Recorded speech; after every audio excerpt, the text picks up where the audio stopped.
बहुत पुरानी बात है। एक घने जंगल में 4 चोर रहते थे।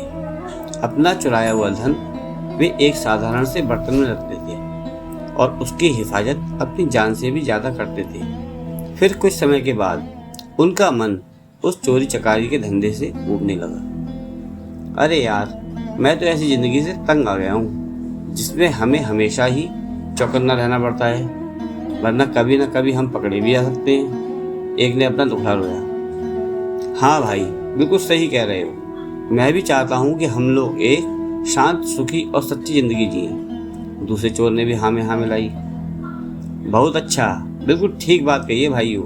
ऐसा करते हैं, हम सब लोग इस जंगल को छोड़कर किसी ऐसे शहर चले आते हैं जहाँ की हमें कोई भी जानता ही ना हो। शायद कोई साफ सुथरा काम धंधा ही हाथ लग जाए। तीसरा चोर बोला। उन 4 में से 3 चोरों को तो यह सुझाव बहुत पसंद आया और उन्होंने तय कर लिया कि वे जंगल छोड़ देंगे। लेकिन चौथे चोर को अपनी आजीविका के लिए कोई खरा धंधा करने की ये योजना बिल्कुल भी पसंद नहीं आई। किंतु उस समय तो वह चुप रहा, लेकिन उसने बर्तन में रखे पैसे चुराकर भाग जाने का अपना पक्का मन बना लिया और अब वह सही मौके का इंतजार करने लगा। और फिर ये सब बातों का विचार करके वे चारों चोर एक नए शहर में जा पहुंचे और वहां एक धर्मशाला में रुक गए। उनमें से 2 चोर शहर के बारे में कुछ जानकारी हासिल करने के लिए निकल पड़े। जल्दी ही उन्होंने एक वृद्ध औरत का घर देखा जो कि बहुत ही आरामदेह तो लगता था, उनके काम के लिए भी एकदम ठीक भी था। दोनों ने वापस धर्मशाला लौटकर अपने साथियों से उस वृद्धा स्त्री के घर का जिक्र किया तो वे दोनों चोर भी सहमत हो गए और फिर वो चारों चोर उस घर के लिए निकल पड़े। प्रणाम माताजी, हम चारों व्यापारी हैं, एक चोर बोला, और इस शहर में कुछ नया काम धंधा शुरू करना चाहते हैं। हमें आपका घर बहुत पसंद आया है और हम सब इस घर के कुछ कमरे आपसे किराए पर लेना चाहते हैं। हम जब तक यहाँ रहेंगे बदले में आपको बहुत अच्छा किराया भी देते रहेंगे। दूसरा चोर बोला। यह बात सुनकर बुढ़िया बहुत ही ज्यादा खुश हो गई थी और उसने अपने मेहमानों का खूब आदर सत्कार और खातिरदारी की और वह मुस्कुराकर बोली, आप लोग मेरे यहाँ जब तक चाहें रह सकते हैं। वह अपने मन ही मन में बहुत प्रसन्न भी हुई कि उसे काफी अच्छे और नेक किराएदार मिल गए हैं। वे चारों चोर वहाँ के आसपास से पता लगा चुके थे कि वह बहुत नेक और सच्ची औरत है जिसे पराई दौलत का बिल्कुल भी लालच नहीं है। इसलिए उन्होंने अपने पैसों से भरा बर्तन उस बूढ़ी औरत को संभाल कर रखने के लिए दे दिया। माताजी, कृपया इस बर्तन को ध्यान से संभाल कर रखिएगा और हमारी एक ही शर्त है कि इसे देना तभी जब हम चारों लोग एक साथ में इसे मांगने के लिए आए। ठीक है, बुढ़िया ने बर्तन लेते हुए कहा। वह अपने घर के पिछवाड़े में गई और देखने लगी कि कोई उसे देख तो नहीं रहा है। फिर जब उसे तसल्ली हो गई तो उसने जमीन खोद कर उसमें बर्तन डाला और उसे वापस मिट्टी से अच्छी तरह से ढक दिया। उधर वे चारों चोर कुछ काम धंधे की तलाश में शहर की तरफ चले गए। जल्दी ही वे चारों काफी थक गए और बुढ़िया के घर से कुछ ही दूरी पर खड़े एक वृक्ष के नीचे बैठकर सुस्ताने लगे। तभी एक औरत लस्सी छाछ बेचती हुई वहां से निकली। अब क्योंकि गर्मी का मौसम था और दोपहर का समय होने के कारण उन चारों ने थोड़ी सी लस्सी खरीदकर पीने का निश्चय किया। लस्सी तो बहुत ज्यादा ही स्वादिष्ट थी। उन्होंने सोचा कि दोपहर के भोजन के साथ पीने के लिए थोड़ी लस्सी भी ले ली जाए। लेकिन उनमें से 3 चोर तो बहुत थक गए थे। लस्सी डालने के लिए बुढ़िया के घर से बर्तन लाने की हिम्मत किसी में नहीं थी। लेकिन चौथा चोर, जो कि किसी ऐसी ही घड़ी की प्रतीक्षा में था, झट से जाने के लिए तैयार हो गया।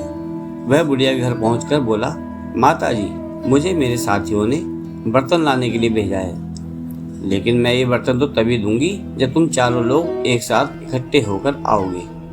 वह औरत मना करते हुए बोली। तभी उस चौथे चोर के दिमाग में एक विचार आया। माताजी, मेरे साथी यहाँ से कुछ ही दूर केले के एक पेड़ के नीचे बैठे हुए हैं, आप उनसे खुद ही पूछ लीजिए। उसने बुढ़िया को अपनी राय दी। बुढ़िया घर से बाहर निकली। उसने तीनों को पेड़ के नीचे बैठे हुए देखा तो जोर से पूछा, क्या आपने अपने दोस्त को बर्तन लाने के लिए भेजा है? जी हाँ माताजी, कृपया उसे बर्तन दे दीजिए। तीनों चोरों ने एक साथ जवाब दिया। बुढ़िया ने सोचा कि उन्हें अपना बर्तन किसी कार्य हेतु चाहिए होगा, जो उन्होंने अपना विश्वसनीय साथी भेजा है। उस चोर को एक फावड़ा देती हुई वह बोली कि पिछवाड़े से खोदकर बर्तन निकाल ले। इतना कहकर वह अपने घर के कामों में उलझ गई। वो चोर तो था ही ऐसे किसी मौके की तलाश में। उसने बर्तन निकाला और चुपके से पिछले दरवाजे से भाग खड़ा हुआ। लेकिन इस बीच उसके दोस्त चिंतित बहुत हो रहे थे। अब तो काफी वक्त बीत चुका था और उनके साथी का कहीं कुछ पता नहीं था। देखते देखते जब बहुत समय बीत गया तो वो तीनों चोर बुढ़िया के घर गए। हमने अपना साथी एक बर्तन लाने के लिए भेजा था, वह कहाँ है? उन्होंने बुढ़िया से पूछा। मैंने तो बहुत पहले ही उसे बर्तन खोलने के लिए फावड़ा दिया था। क्या उसने आपको बर्तन नहीं दिया? बुढ़िया औरत हैरान थी। अब तो तीनों चोर समझ गए कि उनके साथी ने उन्हें धोखा दे दिया है। हमने आपको पहले ही कहा था कि हमारा बर्तन हमें तभी देना जब हम चारों आपके सम्मुख बर्तन मांगने के लिए एक साथ आए, लेकिन आपने हमारी बात नहीं मानी। हमें तो लगता है कि हमारे साथी ने आपके साथ मिलकर हमारा पैसा हथियाने का षड्यंत्र रचा है, वे बोले। ये बात सुनकर बुढ़िया बहुत ज्यादा दुखी हो गई। फिर वे तीनों उस बुढ़िया को शहर के न्यायाधीश के पास ले गए और उसकी शिकायत की। न्यायाधीश ने फैसला दिया कि बुढ़िया की लापरवाही की वजह से तीनों को नुकसान हुआ है, इसलिए सारा हर्जाना बुढ़िया को ही भरना होगा। बेचारी बुढ़िया रोती हुई अपने घर वापस लौट आई। इसी बीच उस नगर का राजा और उसका मंत्री वेश बदलकर अपनी प्रजा का हालचाल जानने के लिए शहर के दौरे पर थे और इस बात का किसी को पता भी नहीं था। बुढ़िया को रोते हुए देखकर वे रुक गए और उसके रोने का कारण पूछने लगे। उसी समय वहां आसपास ही कुछ लड़के भी अपना खेल खेल रहे थे और उनका अगुआ था रामन। बुढ़िया की दुख भरी कहानी उसने भी सुनी। भगवान करे उन तीनों को तुम्हारे साथ ऐसा सलूक करने की बहुत बुरी सजा मिले, रामन बोला। यह सुनकर राजा और उसका मंत्री बहुत हैरान हुए। उन्होंने रामन से पूछा कि क्या वह इस मामले में फैसला कर सकता है। रामन ने भरपूर आत्मविश्वास के साथ अपना सिर सहमति में हिलाया और कहा कि वह अपना फैसला कल राजा के दरबार में ही सुनाएगा। अगले दिन राजमहल में दरबार लगा। रामन न्यायाधीश के आसन पर बैठा था। उसने उन चोरों की पूरी कहानी बड़े ध्यान से सुनी। तुम्हारी शर्त यही थी ना कि बुढ़िया वह बर्तन तुम्हें तभी दे जब तुम चारों उसे लेने के लिए एक साथ आओ? रामन के प्रश्न पर तीनों ने हामी भर दी। बहुत अच्छा, तो ठीक है, फिर ये बूढ़ी औरत तुम्हारी शर्त पूरी करने के लिए तैयार है। हम अपने सामने ये शर्त पूरी करवाएंगे, लेकिन यहाँ पर तो सिर्फ तुम तीन ही हो। जाओ जाकर अपना पहले चौथा साथी भी लेकर के आओ, जिससे कि ये शर्त पूरी की जा सके। बालक रामन ने आदेश दिया। भाई वाह, शाबाश बच्चे, क्या फैसला दिया है।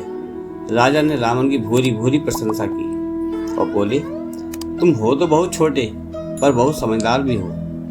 आज से तुम मर्यादा रामन के नाम से जाने जाओगे और हमारे दरबार में ऐसे कठिन मुकदमों के फैसले तुम ही किया करोगे। आज का ज्ञान। दोस्तों, कभी भी कोई परेशानी आ जाए तो हमें घबराने या परेशान होने की बजाय ठंडे दिमाग से समस्या का पूरी तरह अवलोकन कर लेना चाहिए। समस्या कोई भी बड़ी नहीं होती, हम उसे बड़ा बना देते हैं। तो प्रिय दोस्तों, कैसी लगी आपको ये वीडियो? अगर आपको वीडियो पसंद आई हो, आपको वीडियो सही लगी हो, तो एक लाइक करके अपने संबंधी एवं मित्रगणों को शेयर करें और यदि कुछ कमी लगी हो तो कृपया हमें कमेंट बॉक्स में बताइए।